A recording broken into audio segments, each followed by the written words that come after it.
Welcome everyone to What the Force, and welcome to a continuation of our meta music, I guess, segment on choral music in the prequels. And I'm just going to do a roundtable introduction. I'm Marie-Claire Gould, and next to me is Christy Carew. Welcome back.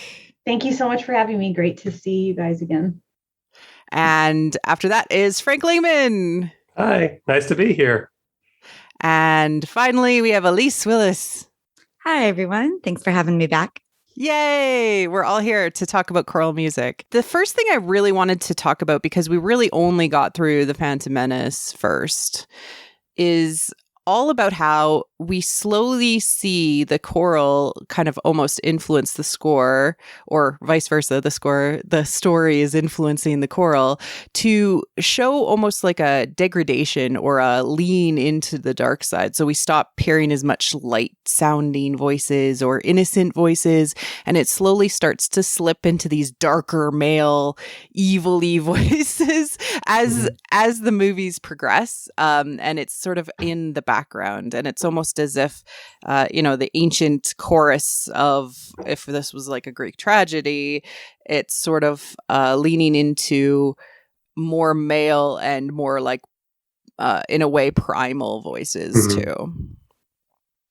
So that was my setup to say, why is that working so well in these scores? And when do we notice the big beats of when these things happen?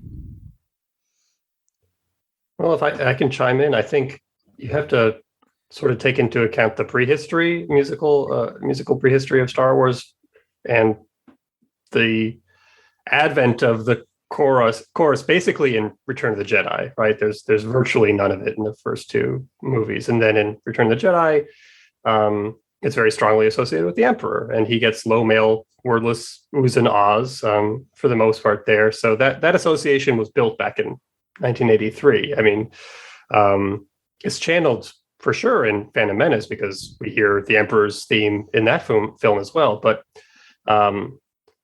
as the prequel trilogy kind of moves forward, I think the coupling of low male voices with the Emperor's theme strictly is dissolved a little bit. So it's more as though that timbre or that technique is kind of like infecting, in a certain sense, the soundscape, and is no longer just attached very specifically to a single leitmotif. It's like more just part of the timbre of the scores. And then making it even more noteworthy when there are the moments, such as with Yoda and the Younglings that we'll talk about, where those female voices are very pure and very innocent sounding and childlike sounding. And for Padme's funeral, when it is that women's only chorus, creating that contrast is so powerful. The way that the choral voices just continue to intensify and get more complex, and the choral writing gets more complex, that when you get those moments of lightness to balance it out, it's very, very effective and very emotional.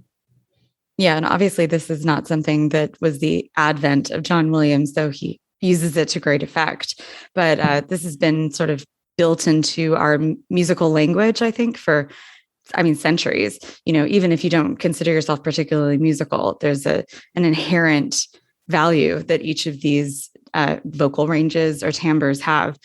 Something that I immediately think of is the confutatis from the Mozart Requiem, right? Where you have the men starting the tenors and basses, confutatis. It's really creepy. And anyone who's seen Amadeus knows what I'm talking about, right? Yeah. All that. And then you have the women, the sopranos and altos coming in with this very angelic line that's sort of balancing it out. Yeah, exactly. And the piece sort of works off of that contrast and trying to figure out how to bring those two sort of diametrically exactly the same, really, with these movies, or at least in highlighting the contrast of these two ideas.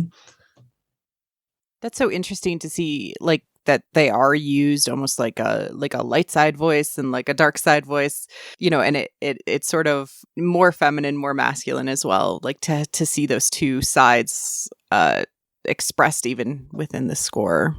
Yeah, and it links back to some of the work that Felicia did, analyzing the sequel trilogy, comparing when strings and woodwinds are used and when brass is used, and all the different shades of light and dark within that in the sequel trilogy. I really love those metas that she did, kind of doing the same thing.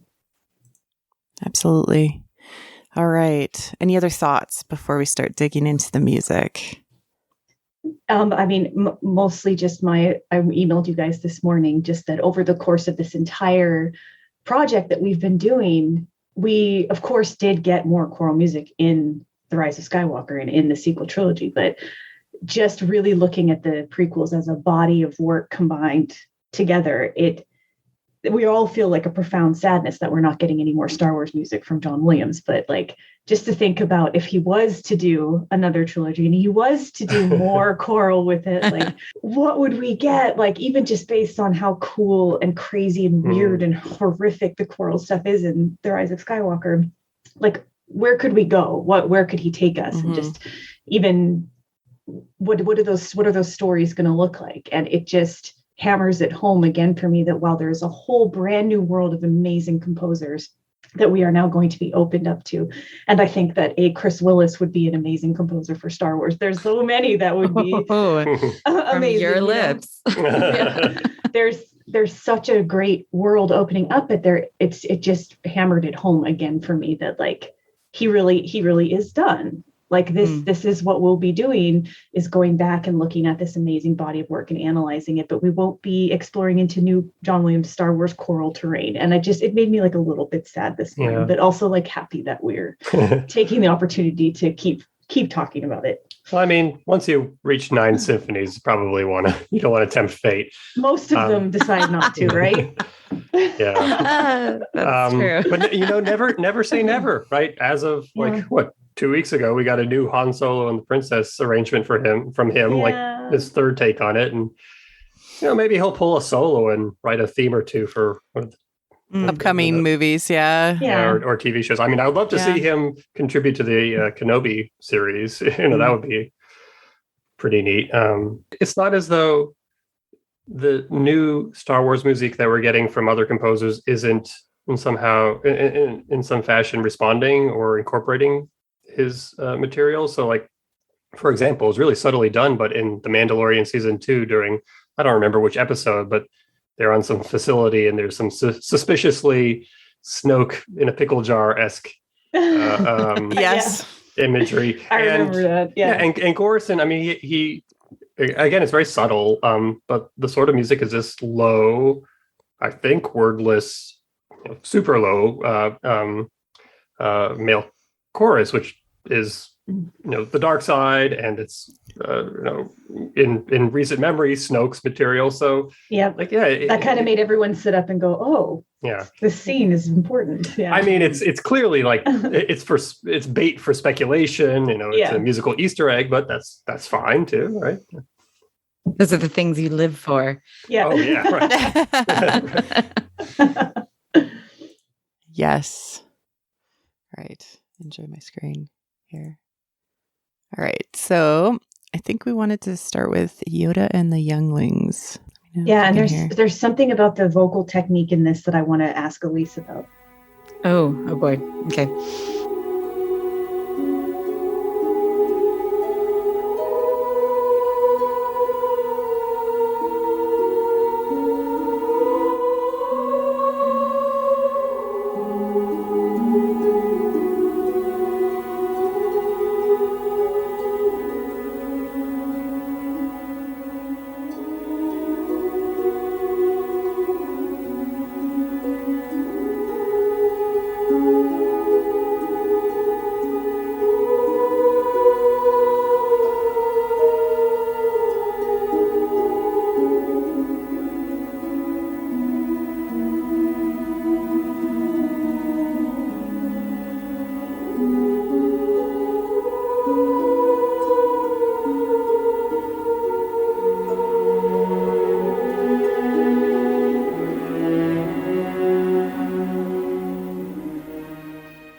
back into Across the Stars.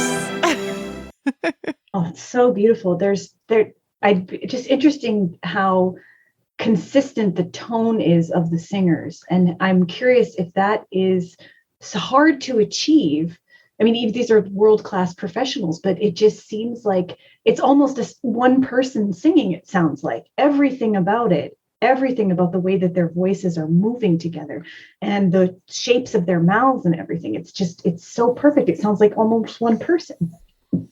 Yeah, it's really lovely. I think it's a combination of factors, conversations about what kind of tone they're looking for, matching vowels. Vowel matching is a huge thing that can either make or break something. But yeah, and there's not a lot of discernible breaths, maybe not any discernible breaths really. So yeah, it almost has this like disembodied quality, almost like floating up. Yeah, here. exactly. It's almost like it's not human so much. It's sort of above human.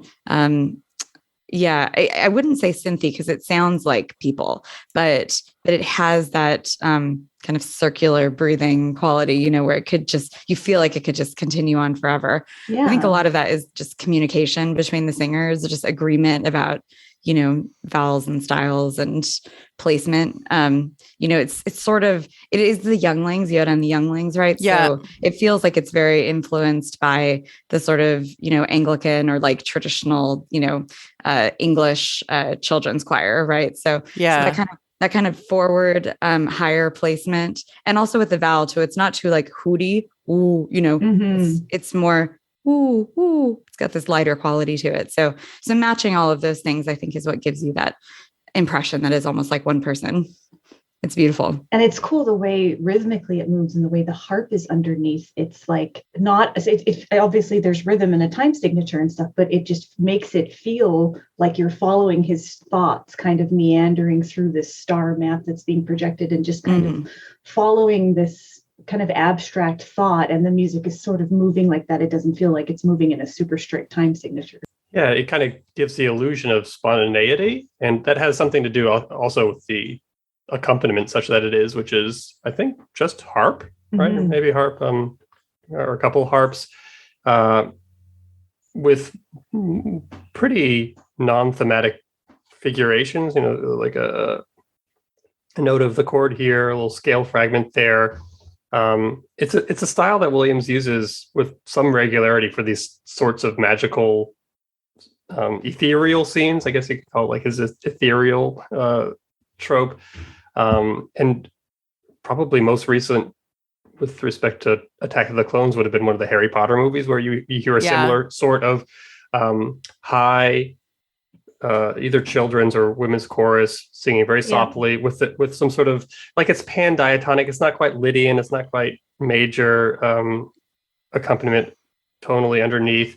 And it's floating, like you said. It's not tethered to any particular leitmotif or thematic shape, really, as far as I can tell. It flows, and it doesn't have a clear necessary endpoint either. It doesn't need to cadence. It just could go on forever.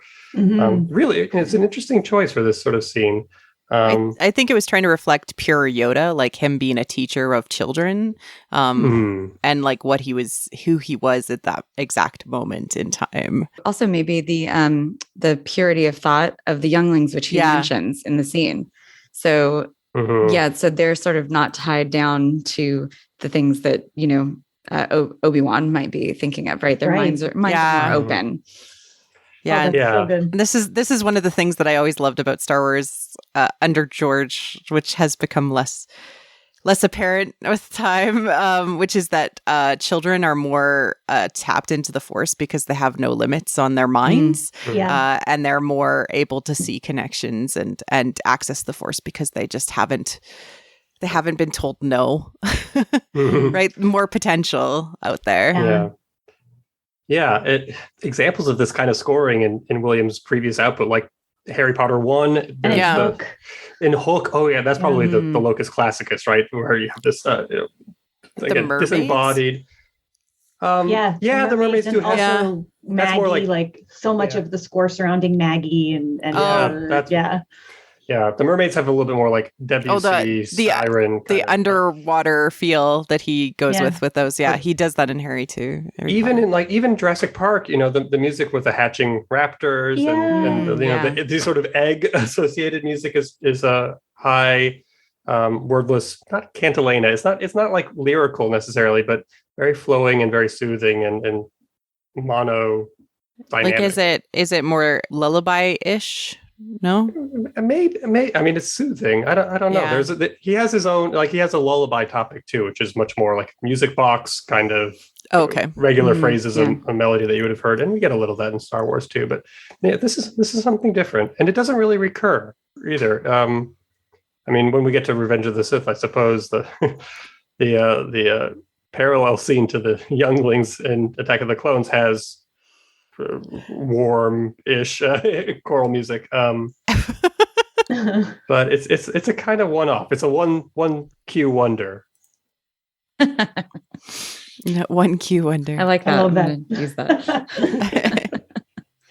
But it is sort of interesting to see when he almost there's a unique case, right? Like, you're like, hey, this is something he doesn't pull out of his bag of tricks very often, and it almost makes it more precious because of that. Totally. Yeah. And that effect is enhanced by the sandwiching of it between very densely leitmotivic paragraphs, right? We started with the sort of Jedi Temple and Yoda's theme, and that moves into something resembling Across the Stars and the Rebel Fanfare, and then it closes with a sort of return to reality with this very clear rendition of the Force theme, followed by the most clear up to that point statement of Across the Stars. So in the middle, we have this sort of reprieve from theme time, The right? greatest hits. Yeah, it's timeless, right? It doesn't belong to exactly the same narrative flow as the rest of the film, which is something like is underappreciated, I think, in these movies. When leitmotifs are not used, it actually has a pretty profound effect expressively. And I think there's quite a few cues that we're going to talk about that fit into that classification that really kind of stand as alone as these little pieces of magic and wonder that that aren't easily locked into everything else that's happening. And the combination of all of them is what makes these so incredible. Aw, I already have the feels, and that was just one cue. Yeah. We're in trouble. All right, so we're going to move on to a little bit of a sadder moment, which is Anakin carrying Mother home, which was, I believe, Frank, you said this is John's name for the cue.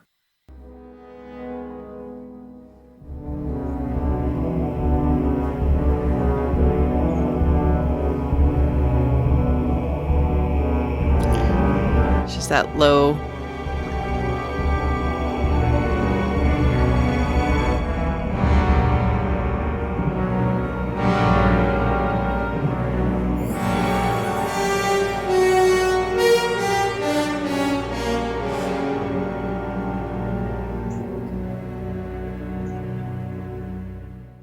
Oof, so good. So you just hear it like underneath, like It's like a layer in a sandwich. It's like a layer. You're eating, you taste it a little bit, and you're like, ooh, and yeah. Yeah, and if you're not really, listening for it like we were, or certainly like I was when I was preparing for this, you might not even fully realize that it's there. It's obviously planting the seeds. This is some foreshadowing, some musical foreshadowing. But yeah, it's a combination probably of the writing and also the mixing, that it's just sprinkled in there. Like Christy said, it's an ingredient, but it's not the bread, right? of the sandwich. Yeah. But it's definitely there. And even if you don't, sort of, consciously hear it, you kind of feel it underneath everything. And you feel the harmonic instability as well, which is sowing the seeds of him oscillating between the dark side and staying good. Yeah, and it's one of these details in Attack of the Clones where we're getting this kind of Palpatine associated music without him being on screen, or like the strings of the puppet master not visible, and it's an effect that's magnified in the next scene, which I don't know if we're going to talk about because it actually uses tracked music from later in the movie. I want to say when the Emperor's theme shows up, as Anakin is talking about, the slaughtering the sand people. Right. That statement of the Emperor's theme was not written for that particular cue, but it was repurposed. And for a long time, I remember like back in what it was 2002. People were speculating, like, do we need to relabel, the Emperor's theme as something more generic, like the dark side theme or the corruption motif? I mean, it was a purely semantic discussion, and it later turned out that this was an accident that Williams hadn't necessarily written into the score in the first place. Got it. But this is, I think this cue is of a piece with that, actually, that it nicely, it does foreshadow the growing darkness influence, or foreshadow or disclose, maybe is a better way. So Frank, so what happened? Was that a music edit thing then? How the Emperor's theme ended there? Interesting. Yeah, because there's a statement of the Emperor's theme for the last section of the movie when Dooku's back on Coruscant, and that was just tracked and transplanted into the Anakin's confession scene. And it works perfectly well there. I mean, we're going to be listening to the scene with Dooku escapes, right? Good. Yeah. So we'll get a sense of that. Yeah. But it's, to me, that scene, like when I saw it in theaters, I remember thinking to myself, well, this is showing how much the Emperor's influence is already affecting Anakin, and that like because of this war that is starting and because of like the growing evil spreading across the galaxy, it's all him. He's everywhere and nobody can see him. Like I always felt like that was what they were trying to achieve with the Emperor's theme, because like even back then I could hear it. I could also, you also get the very clear statement of the Imperial March too. Yeah. In that next moment. So it's not that unlike the use of the Emperor's theme in Last Jedi, which everyone was wondering, well, is this a clue? Is this something? And I mean, maybe the solution. It drove me batty at the time. Only Rian Johnson truly knows why we heard that there, but it works really beautifully. As a musical pre-retcon. When is that moment, Frank? When he's torturing Rey, when he's got up like this, and I remember leaning forward in my seat in the theater and looking at everybody like this, and everyone's just watching. I'm like, no, guys, excuse me. And what's super frustrating in that moment is that there's that play, which I did know about. I was like, is there a different one that I'm not aware of? But if you look down on Snoke when he's just before he's torturing her, there's a down shot, and underneath his throne is the Imperial cog in like the visual symbolism of the throne scene. So it's like it was like triple done actually. Like there's like 3 or 4 versions of the Emperor actually in that room. Which is also frustrating because then you're like, Rian Johnson, what were you doing? And then like he comes back and is like, Snoke was actually only my pickle in a pickle jar, and it was me all along. Mwahaha. It's like, fine. Like that's one thing I can like kind of accept because of what was done. But exactly. Like, Dave Filoni and company have their work cut out for them in making sense of all of this. Yeah. But it also makes you think like that famous interview that J-Dubs did with KUSC, where he was still being very cagey about Rey, and he was being, well, we may find out more about her. There may be more to say. He was being and I remember listening to that and being like, no, come on. He's just having fun. He just loves the character. He's just, he's playing with us. Like there were definitely, I'm sure, contingencies upon contingencies and things that were wrapped in that could later be explored in the final movie. And even the Sideways, who quoted our Tross meta roundtable, he starts out his entire discussion of Tross discussing Rey's theme and everybody's theory that the Emperor's theme was embedded in Rey's theme and flashing the words, "I told you so" on the screen. But it's like Frank has said before, like the way it was constructed, there's so many different things built into it. There were so many different ways to analyze it and take it and have callbacks to other themes and other parts of the score. So I don't think there's any one.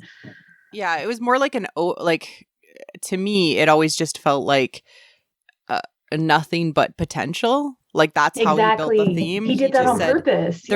There's so much potential, but that's also too, they didn't necessarily know where they were going. And he didn't want to limit it. He wanted to just have it, like you said. So that's why there are elements of all these different things in it, but it's still its own beautiful, amazing, fresh, unique composition. That's the only problem I find with where Star Trek, where Star Wars is currently at this moment is like all roads lead to Tross. So we end up kind of being drawn into it, no matter if you don't want to be. You're like, no, I just want to talk about the prequels and the beautiful choral music and the tragedy of Anakin and Padme, and and then you're like, oh, wait a second, this was also in this place because everything is interconnected. Any other thoughts on Carrying Mother Home? Yoda Strikes Back, which is the best name, and they should have entirely kept it. Frank, do you know where I should go in the score? I think it depends on which version of this cue you use, but the film version has some synth choir or some synth effects, which I think were probably they were added by Ben Burtt because they're nowhere in the score or someone in the sound team. So that's a whole other layer. Like there's a little bit of a somewhat cheesy, but I think even with this version, we'll be getting some vocal music throughout at various intervals. I listen to the whole thing? Yeah. Okay. Enjoy. Yoda Strikes Back.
Yoda's theme.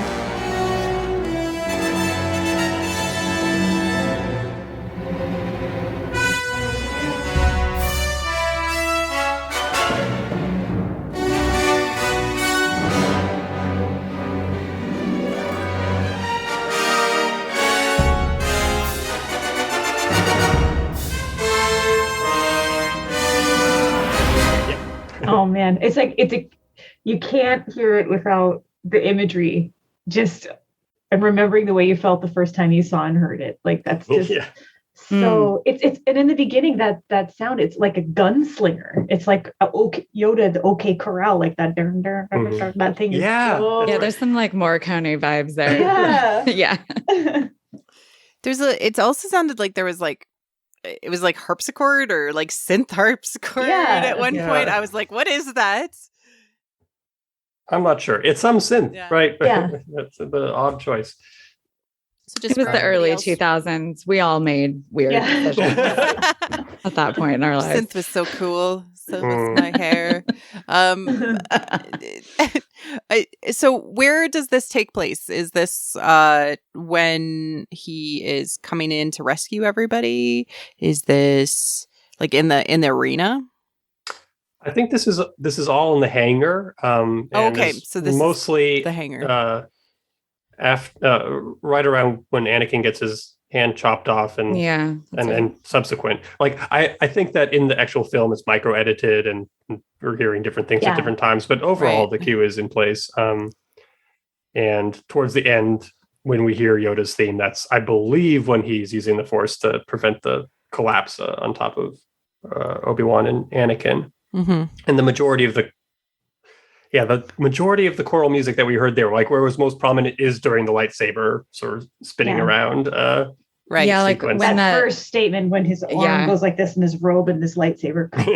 Exactly. Yeah. It's almost like a primal like scream or something. Yeah. And I think it's especially effective because it's up that octave instead of the lower octave that we've been talking about, which obviously that makes sense because we're looking at Yoda, but it's also not the high stuff, like Yoda. It's like this in between place where it's not the dark side, but like Yoda's angry, Yeah. It sounds we haven't really seen that. Yeah. It's like the first time we've seen him really kick ass and move around and that the virility of those voices, and then seeing his body language and the lightsaber come out like a primal scream. I remember the entire theater screaming. I remember everybody just losing their mind because we were about to see Yoda, and the music was just amped up and that percussion and everything. And it's like this, it's a close up on his face and he's so angry and you're like, oh crap, he's about to go off. Yeah. It's very striking. Yeah. Where is that? This moment. I just wanted to pull it back up. And here's Christopher Lee dialogue. Oh, the best. He's great.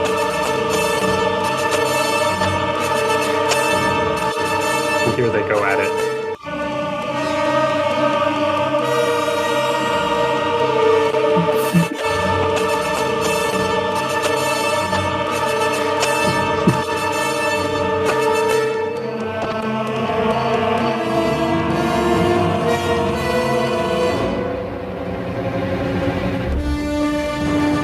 Yeah. It's strikingly non-heroic scoring. Yeah, it feels very like instinctual in a way. Even when Yoda's theme proper comes on, I mean, it's accompanied very dissonantly. This is not at all sort of the heroes save the day kind of scoring that it could have been treated that way, at least partially. And I think the voices have something to do with that too. I mean, this is on a immediate level, we're glad to see Yoda, saving his pupils, but this is him being a fighter. Time, it's personal.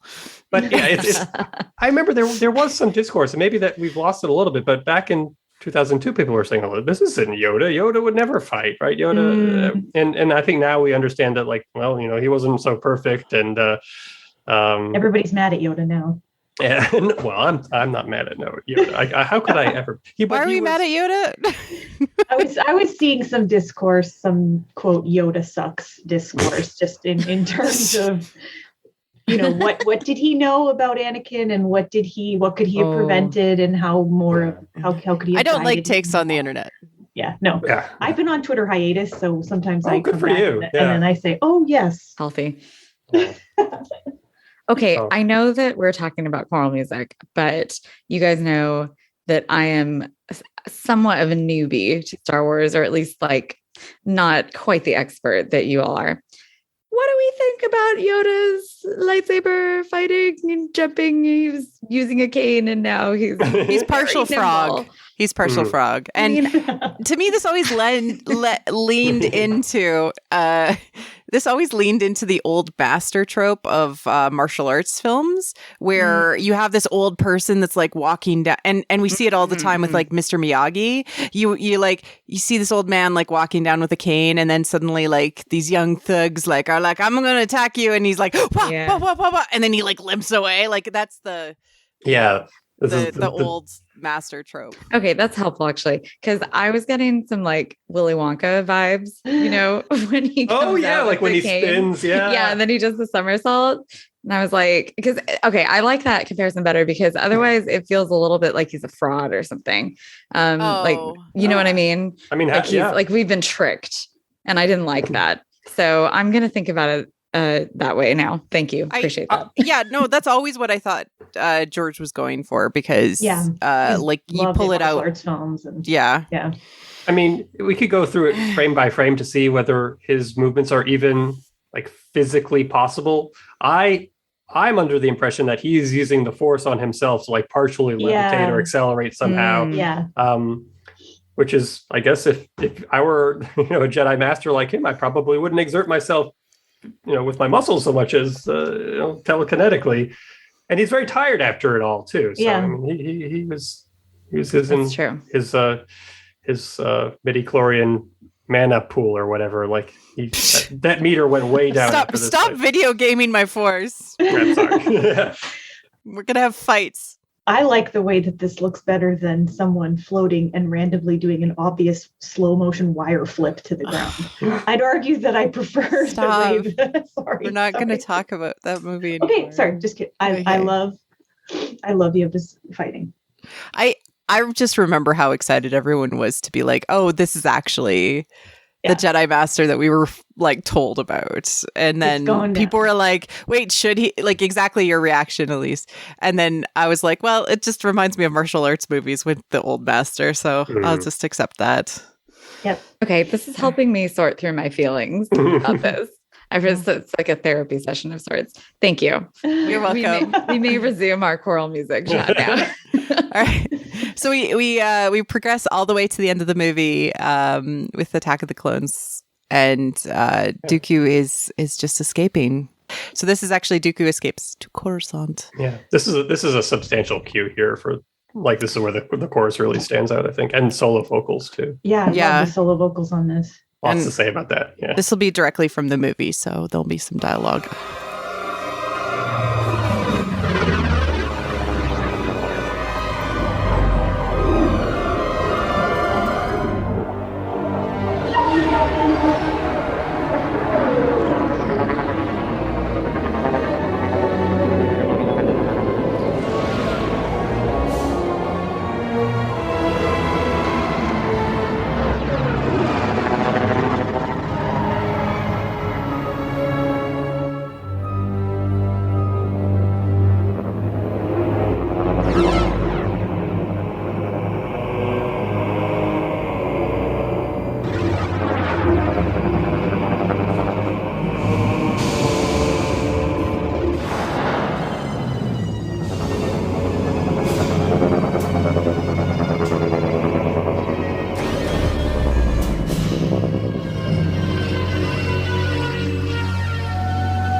The Force is with us, Master Sidious.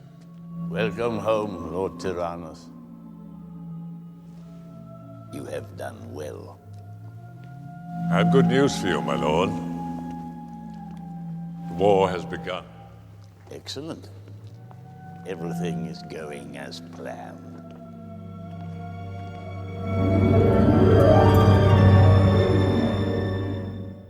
It's so cool.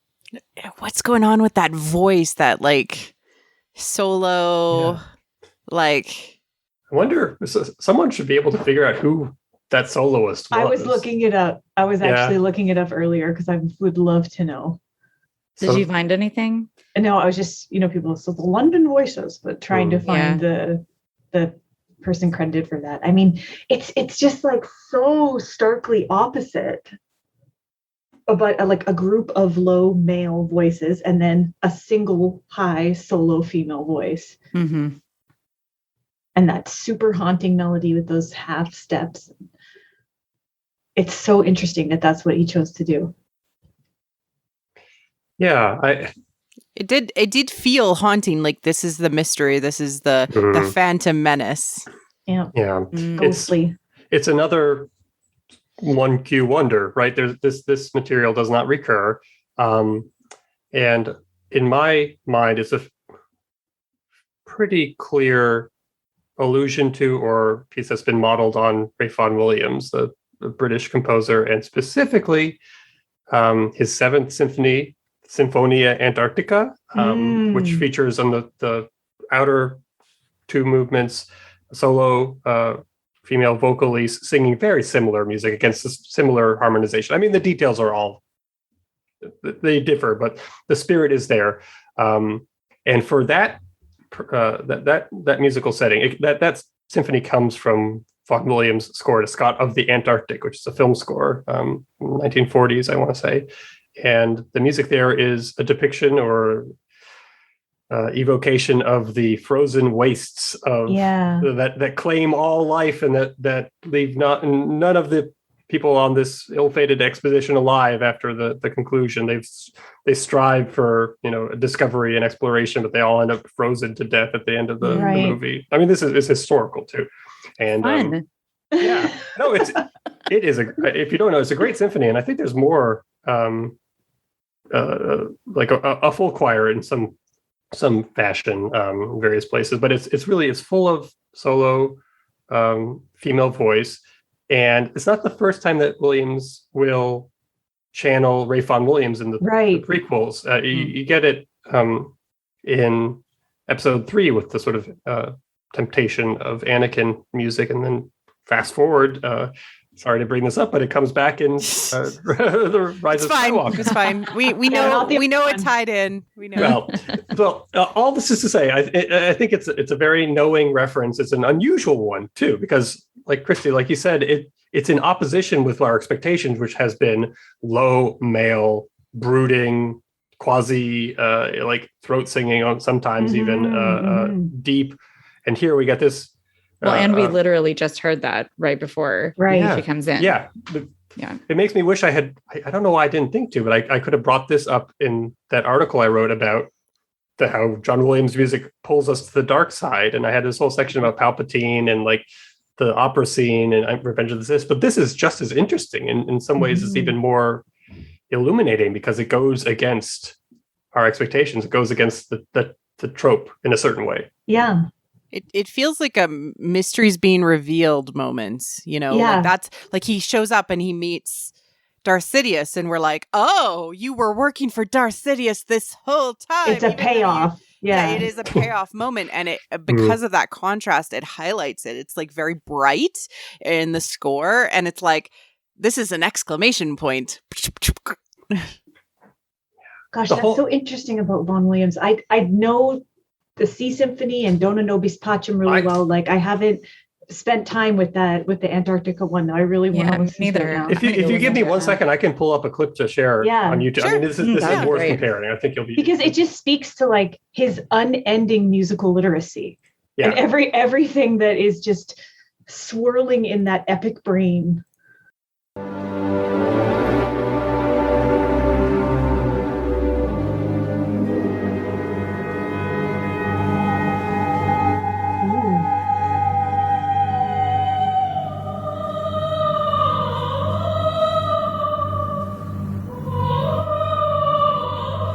Oh my gosh, that's so cool.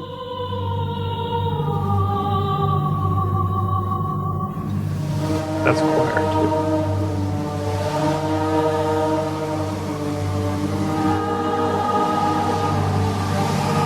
And wind machine. Yes.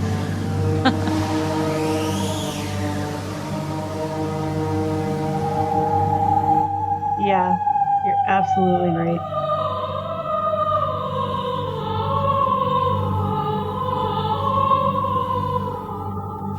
Gosh, what a cool reference. Wow, yeah. So did you say this is the very end? Yeah. This is the end of the symphony, Yeah. It's very creepy. There's a premonition of it earlier in the first movement, but... And I mean, Vaughan Williams is writing this with Holst and Neptune in his ear too. I mean, the chain of references is bottomless. But we know Williams really loves his British, like 20th century music, and the symphony, not Williams, but Jerry Goldsmith mined it incessantly in his film scores. Like in Star Trek: The Motion Picture, for example, that's basically his Ralph Vaughan Williams score. It's chock full of this in the fourth and the sixth symphony. It's all just so wonderfully evocative, and it slots right into like the sort of sci-fi, mysterious sensibility really beautifully. So it feels in some ways like desolation too. Oh yeah.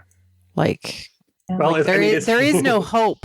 No, all hope is gone. Yeah. And Actually, that's so weird to have like a feminine voice like associated with that. Like, Right. Yeah. Huh. I would strongly recommend this. This is sort of besides the point now, but if you have time, if your listeners want to explore a really cool, very dramatic symphony drawn from a film score that even has like little literary passages before each movement that talk about striving, and I think there's some Percy Bysshe Shelley in there, and the actual explorers are quoted at some point. Like it makes textual the subtext of desolation and of nature overtaking humanity, and the inscrutable will of the cosmos or something like that. It also fits for Palpatine meeting with Dooku, though, as we see. Like visually, when he's flying up, also the building that he's flying into, like the sides of it are crumbling. Like I was looking at as the ship is coming in, there's like parts of the edge of that building that they're flying up to that has like pieces breaking off of it, and so it's like, it fits visually so well too, with the fact that this influence of this person is making people crumble, relationships, governments, the whole galaxy. Like that's a really, really cool connection. Yeah, it also looks sort of hell-like too, with like the smokestacks. Yeah, see, look right here. The building there is like falling apart. Yeah, there's holes in it and stuff. And it also feels a little bit mourning too, like a little bit of that like that we get from Padme's ruminations, just the wailing, the wailing. Like this is an inevitability. This is past the point of no return. Moment. And just like those guys freezing on Antarctica. Yeah. Yeah, and it's sort of similar in a different way to the Yoda and the Younglings, where we don't have a strong sense of exactly where we're at. But with that cue, there's sort of more positivity behind it, or that sort of like youthful energy and optimism, right? Where exactly this is similar, but it's like the other side of it, right? It's just we don't know exactly where we're going, but it doesn't feel like we're going anyplace good. Yeah. It's harmonically too. I mean, I think that is powering a lot of what you're saying. That it's about as close to atonal as you can get while still using triads. And I think a lot of this actually is augmented triad or sort of dissonant stuff against an augmented triad. The whole last sort of 3 or 4 minutes of Attack of the Clones, I think, is maybe the best finale since Empire Strikes Back, musically speaking, because from the moment that Dooku takes off, right, it's all one long musical thought that we sort of go through these various moods, and we have the Emperor's theme and then the Smoke Elyse. But what follows with Yoda sort of talking watching the army rise up, and it's all like it's one of these instances where there's really a sense of the long line that it's not just a set of discrete segments of a cue, but rather all building inexorably towards what would then be the first like annunciation of the Imperial March, or in the early version, like this catastrophic but non-thematic moment, and then finally the sort of classic Hollywood final theme that before the end credits, which is Across the Stars. It's really nicely done, and the harmony has a big thing to do with that the sort of tonal progression. Yeah, I really was obsessed with the score of Attack of the Clones, just primarily because of so much Across the Stars across it. But it's just very, it feels very satisfying just to sink into that world, just even audially. It's the black sheep of the series, musically, maybe in every respect, right? I don't know. I love it. Yeah. Oh, don't get me wrong. I think it's probably more than the other scores probably do some kind of critical reevaluation. Yes. Although my life's work will be to ensure that people appreciate all of them equally. Yes. But Attack of the Clones, like that. No one's listening to that, and they should. You're doing amazingly with that, Frank, Yeah. with your life's work. So a calling. Are we ready to move on to Palpatine's teachings? Oh, yeah. So this is just for everyone to remind. It's Anakin is summoned to the Opera House to hang out with his best friend, other than Obi-Wan. Can we actually clarify for one moment? This Sure. is an opera house, but It is. what they're seeing is it opera or some sort of ballet? It's I bubbles. believe it's it's giant bubbles. Bubble ballet. It is an aqua ballet in the like Coruscantian opera house. Yeah. And they're kind of like fish people who are jumping between the floating bubbles, which is Are they Mon Calamari? It must be. no. No, there's something else. I'll have to track down if the visual dictionary or if Pablo's ever talked about this in particular. But what I'm obsessed with personally is that there's 3 bubbles and they're jumping between 3 bubbles, and 3s are like very important in Star Wars, even though they're not. People tend to lean into what is on surface, which is that there is binaries, but when you look past that, there's always a triad. Mm-hmm. Always. Like, because it's Luke, the Emperor, and Vader in the final scene. It's always 3. Mm-hmm. And it comes up all the time in Star Wars, even though Star Wars on the surface says it's just the light and the dark. There's always a third It's just path. the dyad. It's just this. Would it- Yeah. In Revenge of the Sith, would it be Anakin, Obi-Wan, and Padme on Mustafar? Yeah. That's the triad. Yeah.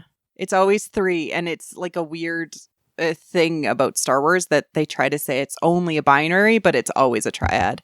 Love it. I mean, this is the scene that's most packed with symbolism of the entire movie in my mind. So it doesn't surprise me that you were mining it for that. It's very religious as well. Yeah. isn't it? Yes. I mean, it sort of sets the scene for all of this being taken in that way, as as so many people do, as a sort of religion. Yeah. But it's again, it's almost sort of primal because that's been around for so long. It feels like this natural function of things being in 3s. Yep. Things are more difficult than just right or wrong, dark or light. Yeah. That's the like thing that they never say out loud. Like when everybody's like, what does this all mean? And only George really talks about how it's not right or wrong. It's how you progress on your own journey. And it's this third path. And it's never said explicitly, but it's all there in the iconography, in how things work out, in how everybody talks about Star Wars, that there's always your own journey amongst the light and the dark. Mm-hmm. It's very Campbellinian. It's the Mask of God, when he talks about that, when you finally understand that things are not just past and present, they are your own. You wear the mask of eternity, or you are suddenly on a level of understanding that things are not just one thing or another. Yeah, so it's all tied together. Well, you just had a little What the Force lecture. Sorry. Let's move on to Palpatine's teachings. A different sort of lecture. Like that segue? That was good. Okay, let's go.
That's amazing. And only towards the end does it become overtly dark. For most of it, it's like a liminal space, sort of just floating in eternity with this almost like Tibetan monks, this religious, ritualistic, meditative thing that lets you just listen to what he's saying and parse the implications for yourself, and this amazing acting from Ian. And it's absolutely incredible. Yeah, this is, I actually have the score for this one, or the conductor's score, and you wouldn't know from, maybe you would, from the fact that this is a minute and 50 seconds worth of music, but it's only 4 measures notated. It's first measure, the voices have, let me see, ah, no, excuse me, oh, followed by ah, followed by eh, followed by e. So, you know, the vowels are changing. You're getting different partials, I guess. That's the timbre is going to change, but the pitch remains the same. And then there's some indications of like some funky stuff to be done to various gongs and drums to sort of rub them to, again, get that kind of overtone, rich. Yeah. But Sound like there was almost like a ringing sound in the background, like a glass, like doing like the water glass type. Exactly. Yeah. Circular, high-pitched. It gives the impression of being synthesized, but I don't know that there's actually any synth happening here. I suppose it's possible that they could have recorded the voices and then pitched them a little bit. We've done that on some Mickey Mouse things, you know, where you have someone singing quite low, but then you might actually pitch them down, maybe even like an octave, and it's sort of just you can't quite tell that that's what's happening, but it gives this depth to the sound that feels not quite human. This might be a dumb question, but please teach me. Do you think that this is supposed to be, and God, I hope I'm using this word correctly, diegetic? My God! I read this. This old, it was like 10 years ago thing that Clive source James music, wrote. like it's in the moment. He hates the word diegetic, and now I'm like scared to use it. Okay, great. You used it perfectly. Or like source, exactly. right? Like that's also what they say. Like it's in the characters in the moment can hear the music too. Although I have to be honest, that like talking to Frank, like because he's a theory professor, is like I feel like I'm back in college and I'm like being graded on like all of my observations. It's kind of freaking me out. I would have already failed this class. A+ all around. I know he's not actually scary. I'm projecting my fears. But I mean, especially because it's interesting, actually, MC, that observation that you made about the water glasses, because we have those bubbly things happening. Yeah, like when I was watching it last night, I felt like it was source music, but I don't know if that was the intention or not. I mean, that's the question here. I think this is one of the reasons why this is such a fascinating cue, is for exactly that reason. And I gave a little talk, but it never amounted to anything. Maybe someday it'll be a chapter of a book somewhere. But it was on this and the 3PO's bedtime story, which are very different. I love that moment, though. Yeah, but both of them have this ambiguity between source and underscore, or diegetic, non-diegetic. And I think particularly in this case, it's like so thematically and narratively productive to hear it within this liminal zone where, I mean, it's ambient. It's for source music, it would be very atmospheric rather than, you know, actively listened to by the characters on stage. But I don't know anything about the Coruscant opera like musical ballet tradition. Yeah, exactly. Yeah. So maybe this is very interesting music to attentively listen to. But the fact is, extremely low male vocals are associated with the Emperor, and they have been for 6 films now. So it's very deliberate. It has to be that we get this scene, which is kind of a crux in Anakin's journey, where the dark side, it really like it has it goes from being covert to overt. it's Yeah. and it's like we see now what's in control, right?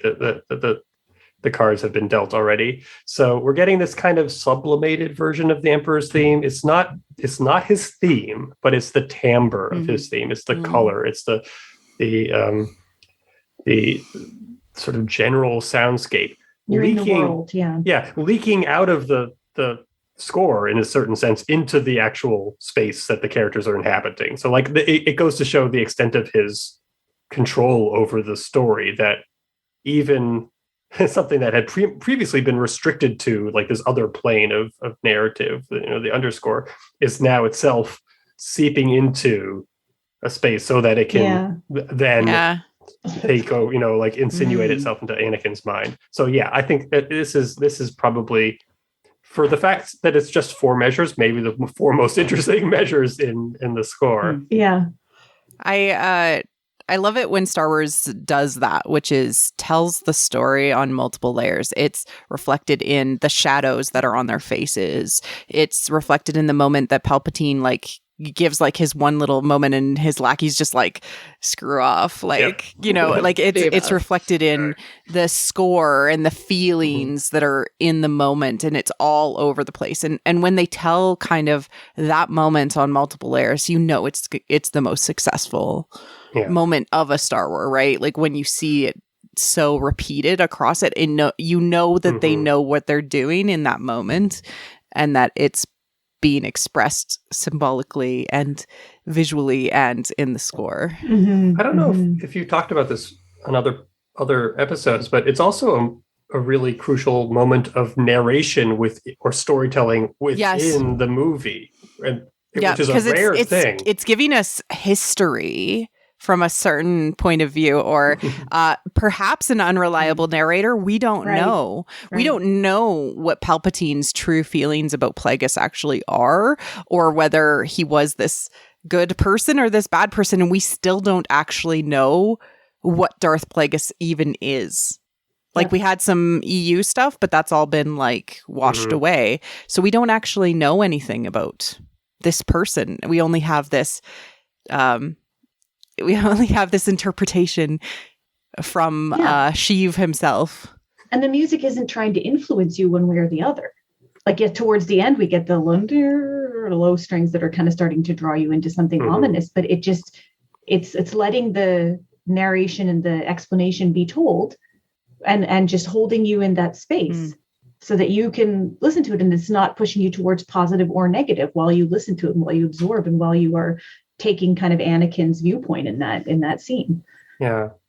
It's also, and this wasn't in the music that we heard on the track, nor is it hearable in any form, because it's one of the few moments in the entire saga where there's absolutely no, like not even a bootleg version of the cue, but the moment when Palpatine describes the power to bring people back from dying, there's this, I think, 4-measure long chorale, not chorus, but chorale, like this in the style of a hymn, music, very soft, very tonal and diatonic, that is really exceptional. Again, another moment that's not repeated in any way across any of the other movies.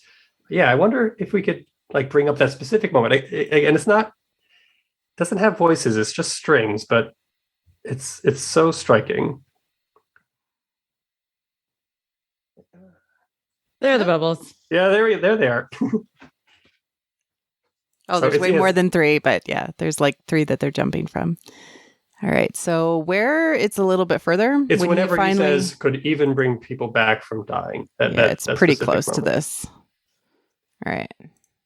Try to make it like as loud as possible. Darth Plagueis was a dark lord of the Sith, so powerful and so wise, he could use the Force to influence the midi-chlorians to create light. That's it. He had it's probably very hard to hear, even if you have it loud, but it is beautiful, though. Yeah, it's important.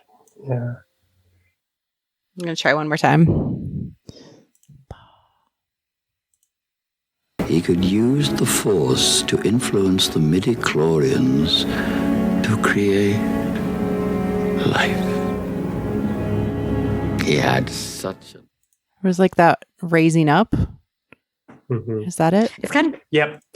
I was just gonna say, it's kind of interesting because I wasn't really actively paying attention to that before, that right after he says life, you get this like dark, like low placement. I think it's a minor chord, or it's at least an open chord. It's a little hard for me to hear, but it doesn't accompany the word life like things normally would, right? Where if you're talking about life, you're talking, you're probably thinking major, or at least like something that feels sort of uplifting. And this is exactly the opposite. That's really interesting. Yeah, and it's taking this in the score. It's marked religioso, I want to say, or liturgico. So in the style of something having to do with it's almost worship, like a requiem kind of moment, which is again the opposite. Yeah, exactly. It's like the opposite. It's like, yeah, that's exactly. Unless I guess if exactly you're talking maybe something like the Brahms Requiem, which is its own kind of thing, that you're talking. There is some sort of life later on, but even so, it's just heavy in a way that you wouldn't normally score the word "not a bad guy," right? Right. Exactly.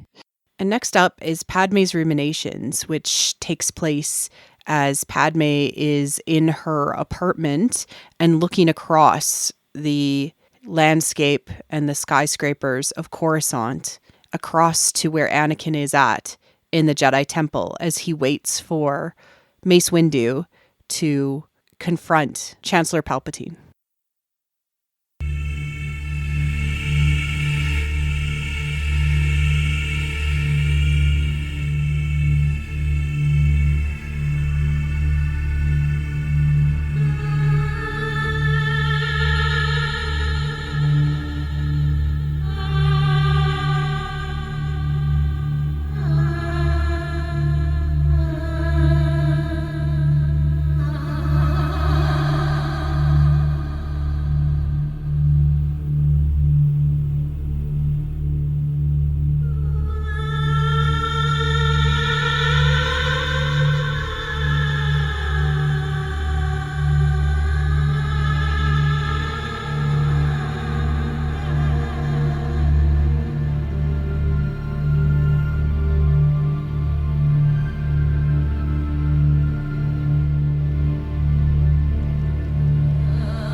Padme's Ruminations.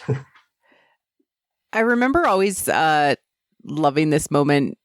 Like it's so heartbreaking, but because it's wordless and it's just these two people staring across the city, it's very, very powerful. It's all done with visuals and music. And no sound effects, right? Or if there are sound effects, they're very muted, like the sound of the transportation, zipping by and all that. Can you remind me exactly where this is in the film? It's before he goes to confront Palpatine in his office and is dubbed Lord Vader. It's like when he and Padme are staring out across the skies at each other, but in different buildings. Yeah. He had been told to stay at the Jedi Temple while they go and arrest Palpatine, and he's feeling very stuck. Yes, like he's there, and then he hasn't seen Padme, and Padme hasn't seen him, and he's got a tear, single tear going. I certainly remember the music; it's very memorable. It's very different. Would you call this another like one cue wonder? So it's sort of there's stuff that's like kind of in the background that's not. But the vocal line is its own thing. Yeah, you get the sad play of Across the Stars. You could really hear in that one moment. Yeah, well, there was a time where it was going to serve as Kylo Ren's introduction for Rise of Skywalker, recapping this music for some reason, but that didn't get very far. Yeah, who knows? But yeah, as far as like vocal technique, I don't know exactly how one would describe this, because it's not the same as we heard with that Von Williams-esque. Yeah, it's more solo. It's a wail. It's more warbly, right? It probably, if someone like a composer were to ask for it, they might ask for like a sort of Middle Eastern wail. Obviously Middle Eastern is, that's a pretty wide generic term and not exactly what's going on here. But I think if a composer asked for that, like, you would do something like this, right? And it's kind of hard to hear exactly how much it was manipulated versus what actually came out of the singer's mouth. I mean, there's obviously a lot of manipulation happening throughout the cue, not just with the vocal line. There's a very specific atmosphere that he's trying to create that is not completely producible by humans. Yeah.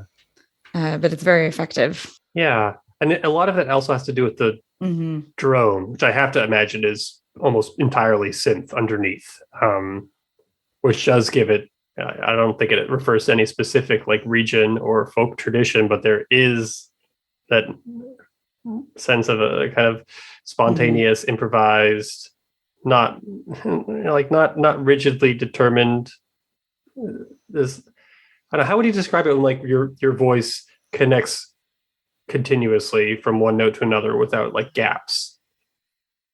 It's like a bend or a scoop. Yeah, I mean, yeah, you're supporting the line, so you don't have any gaps. But yeah, I mean, I think one of the things, especially with like voices, is that there's all these in between places you can go, or places that are not, it's not a piano, right? You don't have just a key or a button or something that you push and that's the pitch that you get and you're done with it. There's a lot of middle ground or indeterminate ground, right? And that's the beauty of this kind of music. It feels very emotional, doesn't it? Again, it's sort of primal is a word that comes to mind, and sort of in the way that we were talking about, things aren't necessarily black or white or one way or the other. It's, again, it's not a piano where that's your only option, right? And you go from this note and then you go to that note and there's no other way to do it, really. There's so many different interpretations or ways that the singer can interpret it, but also ways that the listener can interpret it. Right. I mean, what do you think this is a sad moment? Yeah. I always pictured this was like, I went to Paris many years ago and went to go see some of the graveyards and the mausoleums. And there's this one mausoleum that I was absolutely obsessed with this bronze statue of this woman in this like silky dress that was made out of bronze, like literally like on top of the tomb, crying. And to me, that's always sort of the image that is evoked for me. It's just like, or like the Wailing Widow type. Yeah. But like feel. Frozen in time. But frozen in time. Yeah. Like this moment is like just the force crying in some ways.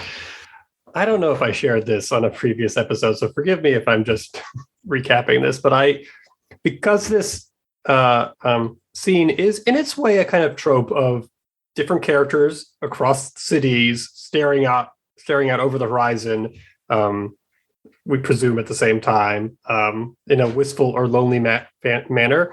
Williams has scored a scene like that before for Home Alone 2, Lost in New York. So and this is the link I just put in the chat, I spliced in Padme's ruminations for Kevin, that's so funny. Yeah, so it works surprisingly well. And these sorts of stupid little, transplantations, I think actually get at something important about film music, which is how powerfully different options as far as scoring go can influence the tone, the expressive quality of a scene. So it was a fun little, but I'm going to include that in the liner notes. Yeah. As a bonus goodie. Yeah. All right. Any other thoughts about Padme's ruminations? Did it work for you, Elyse, this moment? Scene? I think so. I mean, I think the choice of a solo female vocal, puts you in the mindset of Padme. I mean, you don't need to know that the cue is called Padme's ruminations. I think at this point we can all see, well, obviously, if you know anything about Star Wars at all, you know where this is going. Also, side note, way to ruin it, Disney Plus. Like the log line is like, Anakin turns into Darth Vader. Like, okay, well, I mean, I guess everyone who watches that knows it's going to happen, but it's like, it can be a little more vague about it. But yeah, I mean, this whole movie really feels like there's no turning back, right? But especially once we get to like these points, I mean, even if she doesn't know that he's going to the dark side, she knows that things are changing. Things are not go exactly. Well, Some okay. red flags. Side note. He is just a bundle of red flags. I mean, throughout like and then, the end, the way that she, her story ends and the way that he interacts with her. I mean, it's very like abuser vibes, like kind of like the, if I can't have her, no one can have her kind of thing. I mean, it really jumped out at me watching it this time. And obviously like the second movie, the episode 2 is rife with like moments that are like, girl, get away from him. This is not a Me Too movie, But yeah, I mean, God, you really feel for her.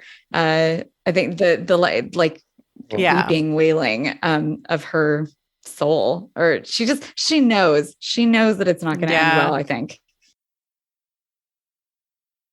Yeah, I would say that they probably needed more women in the writers' room. Yeah. In general, like just in general, Star Wars needs more women in the writers' room. But Lucas's perspective was always, this is always dramatized, right? Like this is not unlike a Greek tragedy, and so everything is extreme, and these characters are going through extremes that you wouldn't expect people in real life to be okay with. So it is fiction, and it is what it is, and we don't expect people in real life to be like okay with what is happening on screen. I think that's an important distinction to make. And yes, it just gave me the ickies extreme in my tummy.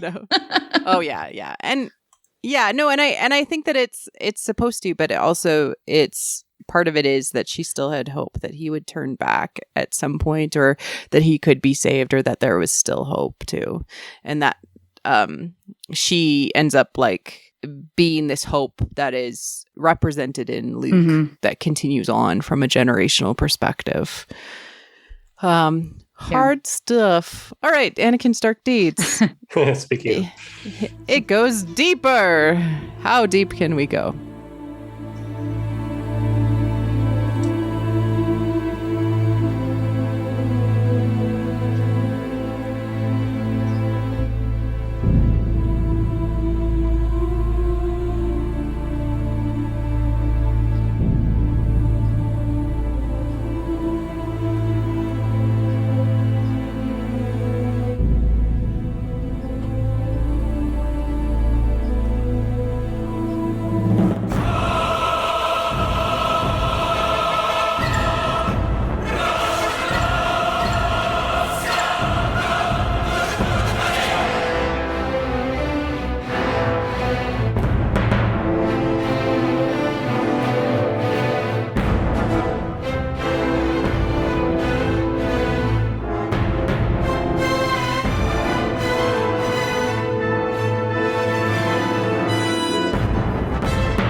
Yeah.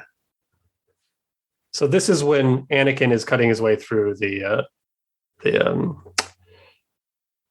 CIS leadership on Mustafar, like sort of just massacring them.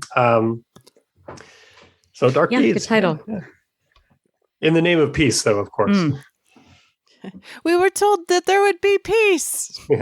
Well, this is one way. One interpretation of peace. Yeah.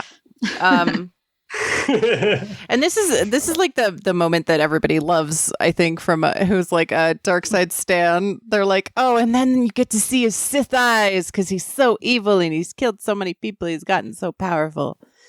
And it's but the music is beautiful. It's a dark moment for Anakin. Yeah, so I'm not 100% sure about this, but we know that somewhere in the score for Revenge of the Sith, Williams had the lyrics, "Grievous are the sins of the Empire," translated into Sanskrit or some approximation of Sanskrit and then sung. I don't know that anyone has ever actually confirmed this. The score that we have just says lyrics to be added later, and it gives the sort of the pitches, but not the syllables. But I think this is probably, like, given the length of what's being sung here, I think this is probably the moment where "grievous are the sins of the Empire" is being conveyed. So yeah, cool. And it is also the same cue in which the Empire is declared, right? Right. Yeah. Intercut. Yeah. So it's kind of showing like where things are going. Yeah. Well, I mean, it's also wordplay with General Grievous, I guess. But yeah, whether that's intelligible because it's been translated and then sung, against the massive orchestral backdrop. Mm-hmm. It's an Easter egg, right? Yeah. So there's something that goes on with all of the apprentices that are under Palpatine before Anakin is, that they're all kind of different pieces of what Anakin's ends up being, like the robotic man, the Dooku man, or the Lord, right? And then we get like the savage, like dark side person. Like, yeah, we get kind of all of those pieces that end up becoming Anakin, and he's the disappointing perfect apprentice because Palpatine's like, I wanted you in one piece. Yeah, he lets both of them down. He lets Obi-Wan down and Palpatine. Yeah. It's just like letting everybody down. That's what a fall to the dark side does. Yeah. I think this is not a particularly novel observation, but I just love that John Williams just lets singers like sing in this moment. There's a lot of film music where, I mean, as a session singer, I've been on a lot of sessions for lots of composers. And even when it's supposed to be a dramatic moment, or we're like told, sing out, they don't really mean it. They're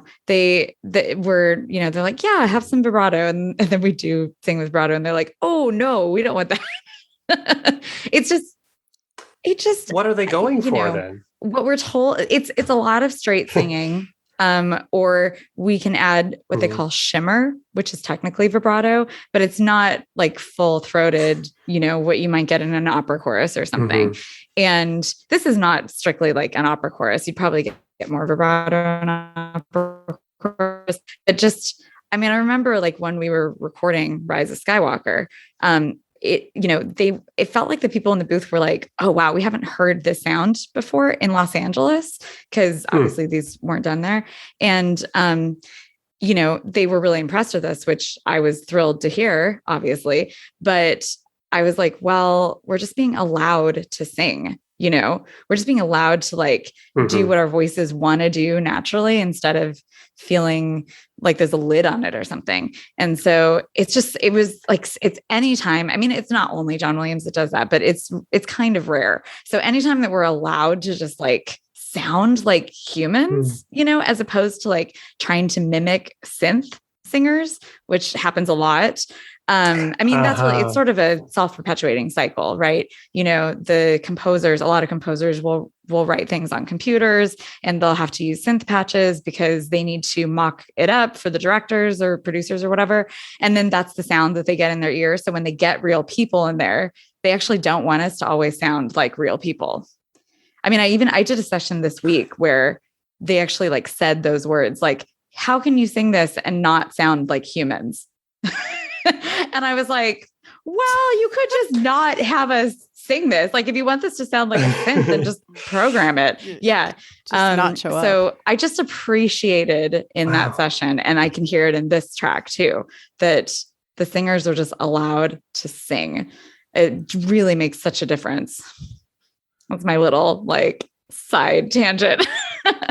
No, I love this that's- rant because we also get this a little bit more with we get this sometimes with musical instruments too, with the tent or the computer version of it. Yeah. Think about how frequently we hear like genuine soloistic instrumental solos in film music these days. I mean, I guess there are occasions and maybe it depends on the instrument, but like an actual cello or violin solo or a lone trumpet or something that really conveys the fact that there's a human being behind this rather than and I mean, I don't want it to sound like, I'm complaining about all film music that does that, because obviously it depends on the project you're scoring or the scene or whatever. There's a ton of factors, but just the general trend is often to dehumanize the sound a little bit. And so I just appreciate these moments when they happen. I'm obsessed with hearing breath of musicians in like woodwinds and brass. Like I love hearing I love hearing that like breathe in moment because I'm like, they used real musicians for this. And so when I can hear it in a track, I'm like, oh. And my husband was like, do they just like remove it when you can't hear? I'm like, most likely it's just computer. Like if it's not there, it means they didn't find that to be important. That feeling of actually being a human. And it's doubly, I don't know, ironic because the human voice, the chorus, this is probably the instrument that we have the most immediate sort of bypassing our rationality, going straight to our understanding of what it means to be, a member of this race of the species, right? And then to have the aesthetic, which seems like that totally rings true to me, like this sort of synth, the ripple effect of relying on synths, kind of erasing that or creating something inhuman or contravening that inevitable feeling that you get when hearing an actual human singer sing like a human, of a connection. Yeah, that's going to probably be more powerful, right? Like, but the pendulum always shifts, right? Like, because you're like, oh, I'm going to only use humans for this because I want it to actually feel human. That's what you and Chris should bring to the table, like the newly human. Well, I was going to say he definitely agrees with you and see that he loves hearing breaths in recordings, and he'll leave them in even when I think that it might be a little bit too much, and he's like, nah, it's great. Like people are going to like it. I was going to say one other specific film music thing, which is that I appreciate in this, which is that the choir is mixed up in the, it's up in the mix. In this moment where there are like words, I think you want to hear those words, but there was a project that I was having to do paperwork on. This is so interesting. Sorry. Where it was, I had to do some conversion paperwork. So where it was going from one contract to another, and it was our payment on the project was based on the actual amount, as in like time, like seconds, minutes and seconds that the choir was in the score. So I had to go through the whole score and count up all of the like seconds of choir. And I had the music still from the session, which was very helpful because sometimes the choir was mixed so low that I actually couldn't tell if we were singing or not. And I was like, my ear was like up to my computer, and I'm like looking at the music and I'm like, well, I see that the tenors are singing here in the score, but after you record something, like they can do whatever they want with it. I mean, obviously you've talked about that with Star Wars and like music editing. So like maybe they took us out there, and then I'd hear like one note and I'd be like, oh no, those are singers. Aha. And Ka-ching. It's like, why are we even recording this music if you can't hear us doing it? And I know, like, obviously choir isn't like always the most important thing, but like, moments like this where it's just clearly like it's audible, and I think it does help create that connection with the listener, especially when there's text, even if they don't know what the text means. It's especially if you don't know the text. I appreciate that. Even we were doing something this week where we were having to submit something, and we got a video from the production company, and the choir was too low in the mix, and it completely changed the whole energy and vibe. And in this case, it was something that was very funny. Like the music was very over the top compared to what was happening on screen. But that was like the crux of the humor, right? And so having the choir mixed so low completely like made it not nearly as funny as it was when the choir was up. Is all of like when you hear these, these differences, like you actually get to hear things in different stages or different versions, you realize how important they are. If you only ever see it one way or you're not involved in that process, you probably wouldn't realize what a difference it makes. But it was quite striking. Like, oh, this is not as good at all. So yeah, it's interesting. It makes me wonder if it's because people just don't have like the experience of working with live vocal musicians, right? Like they don't, it costs a lot to get a choir professionally in the room, right? Like it does. And so like if not as much as you think though, this is my SAG side coming out. We are affordable. Oh, okay. No, but I mean, yeah, obviously it's more expensive to hire real people anytime you do anything, singers or instrumentalists. Well, I mean, it's more expensive than like I've downloaded this music like exactly synth pack or whatever.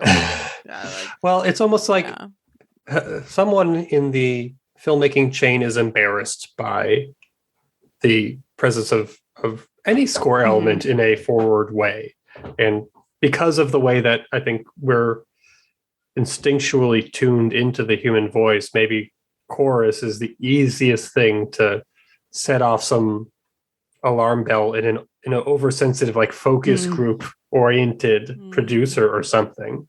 I mean, I deplore it, especially what we've seen recently with like movies like Rise of Skywalker, which had such a substantial choral component, as we know now. That and how many, God knows how many singers was actually in that 100 singers. 100. That was definitely the largest call I've ever been a part of. Yeah. Yeah. And there's a big difference between like a chorus of 50 people and a chorus of 100 people. Definitely. Like timbrally speaking. So why do that? Yeah. I mean, it's aesthetic. But this comes out nicely. This cue. Preferences. And yeah, I don't know. I just really like when this emotional element, is so prevalent in the mix. I don't say this to like downgrade the orchestra or what John Williams does, but like there's so much music throughout the entire film. It's like, it's just constant, strings sawing away and trumpets, whatever. And so like, yeah, I mean, and that's all French great, horn. but like it sort of at some point becomes a bit of a pad, right? In some scenes at least, or moments. And so these interjections with the choir do really humanize it, they're like, hey, this is an important emotional moment, or a pivotal plot point or whatever. Pay attention. It does serve a purpose. Yeah. Yes. And at least in Star Wars, I've noticed that with the prequels adding it in, the choral is so much like the sound of the Force. Like it's just the universe, making an exclamation point to the story. And we even, we get a choral, not statement of the Force theme, but a choral harmonization of the Force theme in the final duel too. So yeah, just it was an excellent segue. Well done, Frank Lehman. Into the Battle of Heroes. Like you do this professionally.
was good.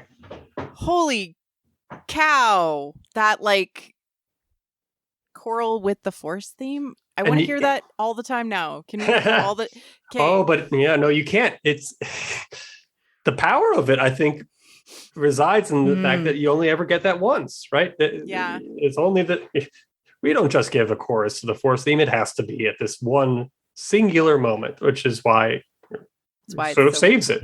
Yeah. And I don't think he does that in the sequels. I think this is the only moment I've ever heard choral with the Force theme. And it's where Obi-Wan and Anakin are like staring each other down and saying, you truly are lost. I think that's the dialogue part.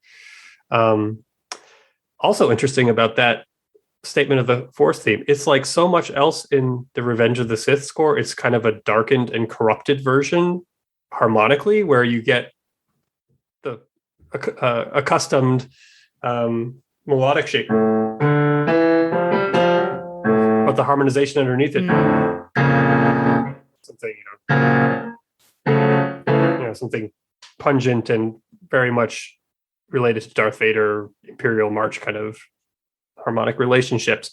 Like so much else in this score, even where there isn't a literal instance of a leitmotif or character theme, aspects of that theme are sort of sliding around the underscore in unexpected ways, kind of like with the Emperor and the opera scene, and now here with the Imperial March / Vader's theme infecting the Force theme. I think it's very well done, and again, it's a one-time deal. Yeah, yes, that's what the music is going for. Absolutely, 100%. Manipulating you so that you know hairs on the back of your neck are standing up at that specific moment. Okay, so I'm, as you know, kind of coming at this from an outsider perspective. I could not get past. I was like, this theme sounds so similar to a song, and I was like, I had to. I want to hear it. It was at the tip of my brain, and I was like, I don't know who did this song, and I finally figured it out. It's Black Sabbath. Do you know the song Paranoid? Oh, can we listen to that? Paranoid by Black Sabbath. It is so similar, and I just struggle to get past it. You know that John Williams is just he secretly love Black Sabbath. Massive Black Sabbath. You're gonna love this if you haven't thought about it before, or I'm gonna ruin it for you. One or the other.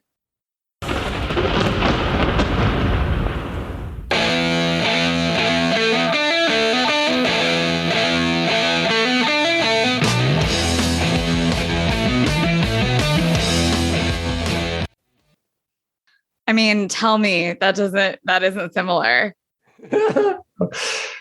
I think we could go and take this and then transplant it on that Final would be Duel. cool, actually. Yeah. But it just, the first time I heard it, I was like, oh no, I'm not going to be able to move past this until I figure it out.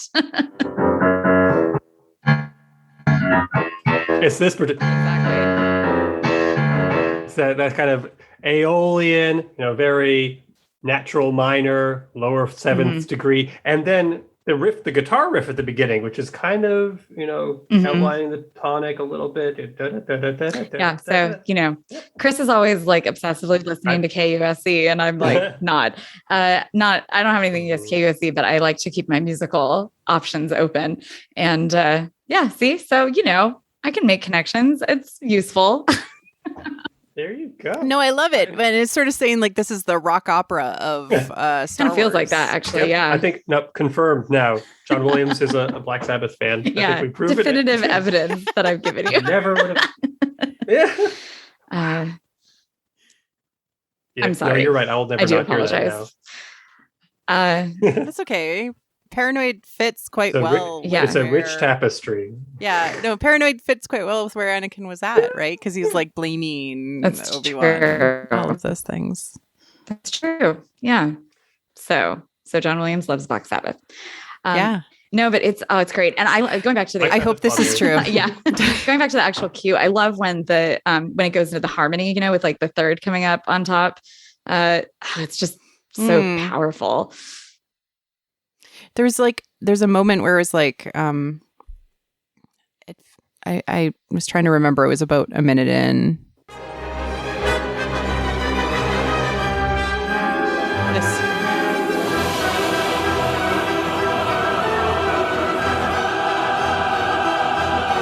I loved how the music went like this, and then like it was almost like, to me, it feels like the choral and the music have been switching places through it, kind of like what's happening with Anakin and Obi-Wan in the fight. Like they're switching places and who's fighting, and they're very balanced. And it's like they're the two sides. Yeah, it's a nice example of this a kind of middle ground, and it approaches the scoring action between Mickey Mousing, very literal minded, hitting every sword thrust and jump off of a lava platform, versus a overall, get the tone of the scene and the sort of quasi ritualistic or mythical nature of this confrontation.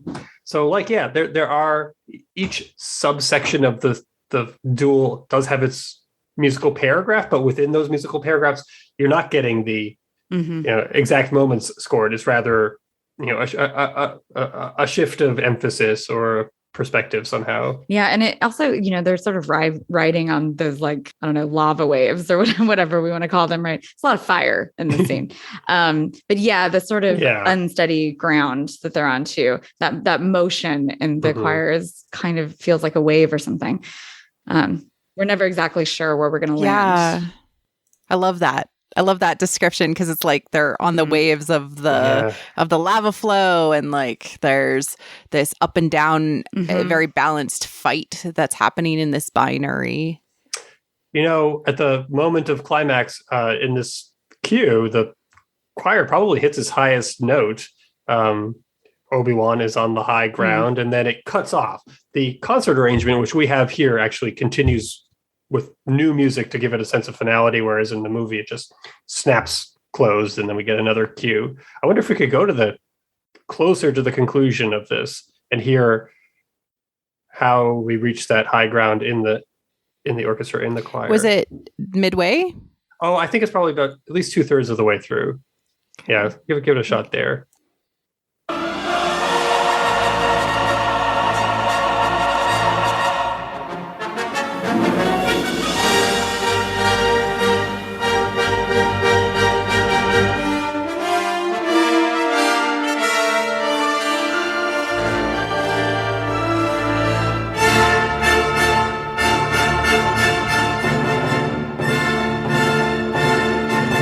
That's it. Then he gets his arms chopped off. So that was that moment right where we first started the cue. That high choral chord, I think, is the high point of. Is that when he says that he's got the high ground? Yeah, cool. Yep. I mean, that's a somewhat specious connection, but it's there. No, right? It's a musical painting. Yeah. Yeah, right. I mean, it's also, again, it's this kind of Darth Vader harmony. It's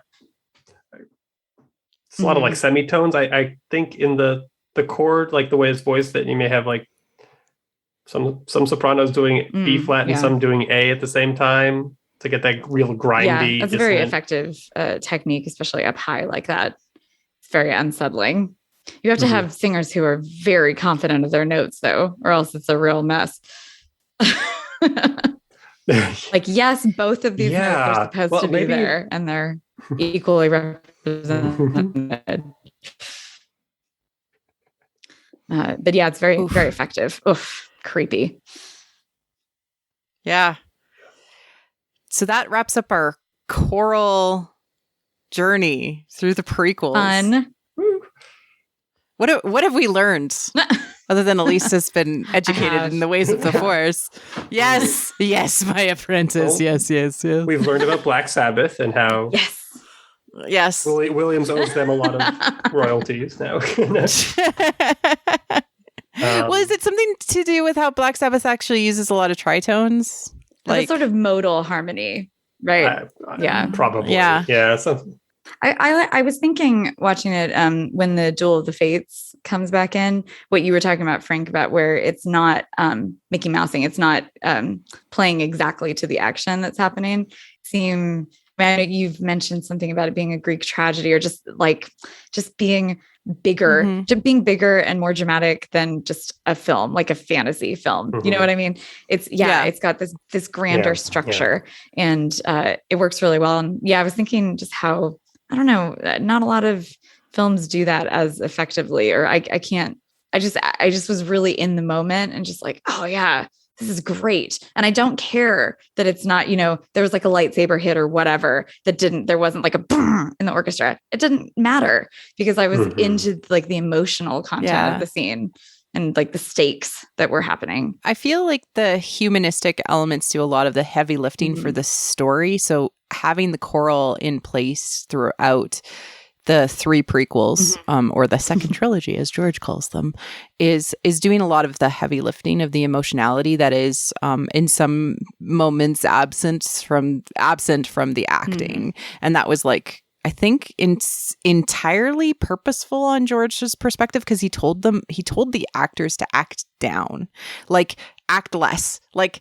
be more, like especially Natalie Portman, who's, Oscar award-winning actress, Natalie Portman. And, I've seen Hayden Christensen and other stuff, and he can definitely act. He told them specifically to be more flat. And he has mentioned these like Greek tragedy overtones. So it's like he was trying to create like these blank masks, like sort of like the tragedies of old, with the music doing a lot of the heavy lifting, which is just such an interesting take. And you don't get directors who are like, don't act. And maybe that's Sorry. okay. It's convenient so often.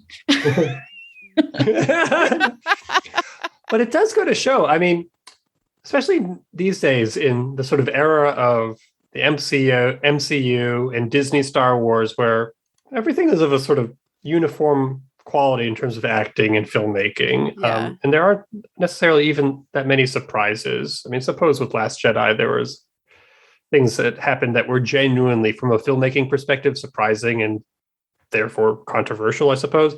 But compare this with the prequel trilogy, which is something that it's hard to imagine that getting made today, because it is so strange. Like the plots and the pacing and the characterization and the treatment of music, I don't want to say experimental, because I mean, this is like mainstream, about as mainstream as we can get. But he was self-funded, right? He didn't, so he didn't have people looking over his shoulder as much as what happens now. Yeah. And I have to imagine that explains a large part of people's fondness for these movies, is that for their weaknesses, they do have a certain sense of themselves that is very idiosyncratic and distinctive, that we don't get that much these days. I mean, I don't know. Ask me about the sequel trilogy, or ask someone about the sequel trilogy in 20 years from now and see what they say about that. I mean, it could be a similar story, but yeah, overall, I'm happy with what we got. Well, because he gave us this music for, which is, like you said, sort of compensatory and in a good way, in an interesting and useful way. I think, like, Lucas often talked about how the entire goal of doing the prequels was because he liked the idea of the person you think is the villain is actually the victim.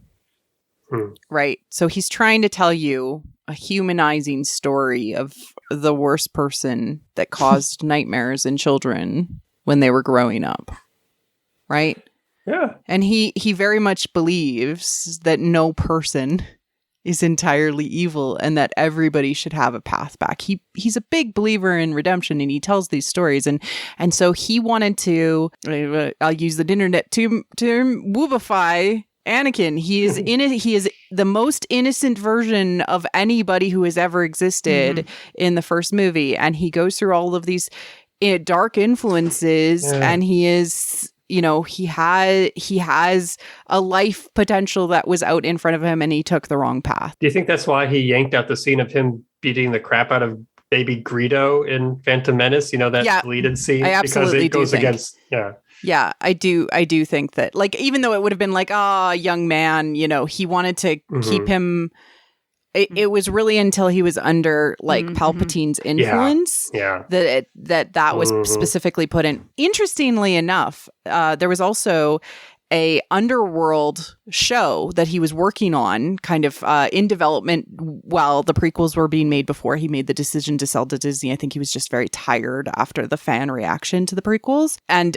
part of that plot line was actually a storyline where Sheev Palpatine is humanized due to some tragedies that he goes through, because he never believes that anybody is beyond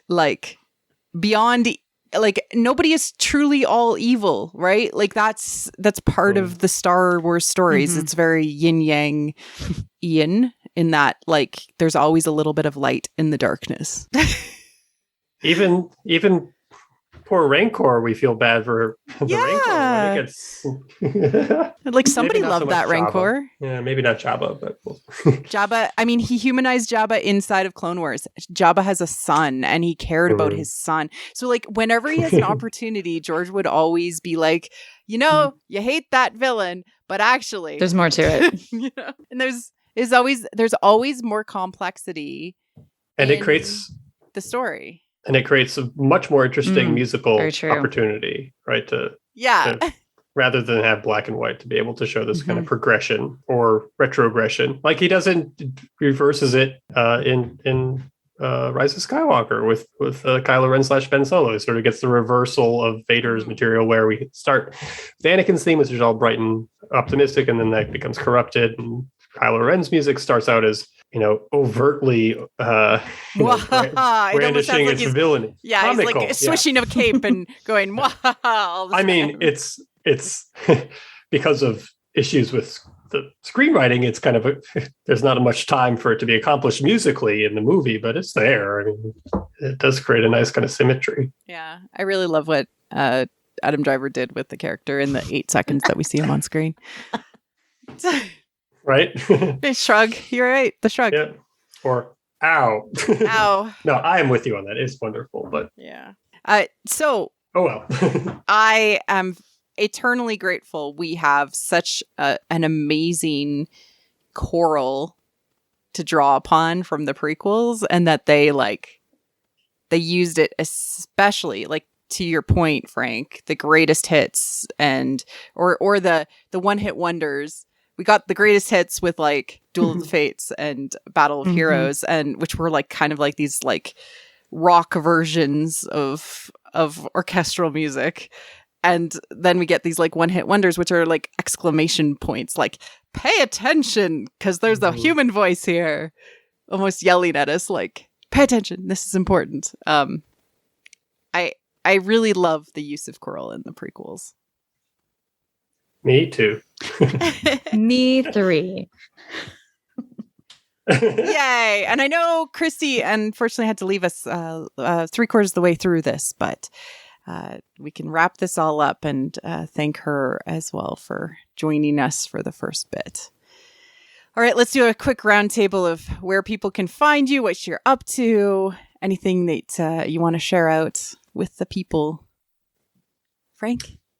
Thanks for having me. You can find me online at my website, franklehman.com, or on Twitter at FM Lehman, where I spend half of my time hyping things that do not need to be hyped from major production companies, but with a musical emphasis, and the other portion of my time needlessly antagonizing people who don't share my political views, although I try to do that less now. So. No, you also talk about birds. Oh, I talk about birds. Yeah. Not in an antagonistic way. Never. No, you love birds. Yes. And Elyse? Thank you again for having me and putting up with some of my droll commentary. No, this is really, really fun. Thank you. I'm at Twitter at Elyse M. Willis. And just singing is starting to come back post-COVID. It's still a bit of a slow process, but just starting to do some live performances again, which is really exciting, and also session stuff. But So nice to be back with other humans making music. So if you follow me, you'll probably see a tweet here and there about how happy I am to be in the company of other people singing instead of a studio by myself. So yay for that. And Christy Carew is Christy_Carew or ChristyCarew.com. And you can find all the things that she's been working on over the time period there. As well as thanks for joining us. I'm sure we'll be back with another metamusic topic at some point. This took us a little while to get around to this just with people's schedules, but it'll be fun to have everybody back and talk about fun stuff again. Yeah. Cheers. Bye. Thank you for listening to What the Force. I'm Marie-Claire Gould, your host. Our intro and outro is orchestral music by Christy Carew for What the Force. We have a Patreon at patreon.com/whattheforce. We would like to thank all our patrons, especially those who love What the Force, Melody, Night Huntress, In Wild Space, Felicia, How Rude, Anna Perez, Neil, Joe Allen D, Christian Luca, Josh Johnson, Scott C, and Susan. Make sure you like and subscribe on YouTube or leave a 5-star review on iTunes or other pod apps. It helps others find the show. Check out our other channel on YouTube, What the Fiction. You can connect with us on Twitter at WT Force Show, What the Force Podcast on Facebook, or our website, whattheforce.ca, and our Discord. Links are in the liner notes. Feel free to reach out and start a conversation. Cheers.